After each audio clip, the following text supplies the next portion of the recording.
baba. Karibu Mwanza. Thank you. Good to see you.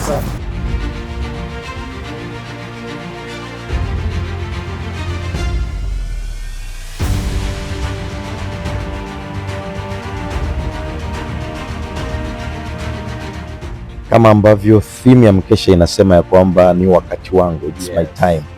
Ninatarajia sana kutoka kwa Mungu ya kwamba Mungu atafunua nyakati za watu ambazo zilikuwa zimefichwa. Moja kati ya kitu ambacho Mungu anakisema kwenye neno lake ni urejesho wa muda. Anasema nami nitawarejeshea miaka iliyoibiwa, miaka iliyoliwa. Kwa hiyo usiku wa leo utakuwa ni usiku wa urejesho, lakini specific Mungu atakuwa anarejesha wakati wa watu. Shetani anapotaka kuharibu maisha ya mtu huwa adili na vitu, huwa anadili na kuzificha nyakati, kuyaficha majira ambayo ndio watu wanajiliwa kwayo.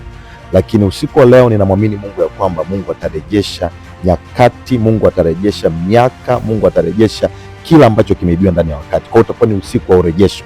Na kama ambavyo hapa tuko ni Jesus Restoration Center, ni mahali pa urejesho. Kwa maana hicho kitu tunakitarajia sana katika jina la Yesu.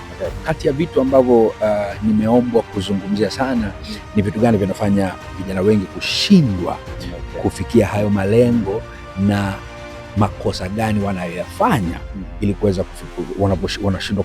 Vijana wengi wana maono, wanatamani kuwa na maono. Vijana wengi wana kiu ndani yao, lakini kwa nini zile kiu haziwi reality kwenye wao kufikia hizo kiu? Unaona, mwingine ana kiu ya kuolewa, harusi nzuri, mwingine ana kiu ya kuoa, mwingine ana kiu ya biashara, mwingine ana kiu ya kuanzisha huduma, lakini mwisho wa siku vyote vinaishia ile one day yes, imani kwamba siku moja Mungu atafanya. Kwa nini hawaishi? Ndio vitu ambavyo tunataka kwenda kuangalia siku jioni leo.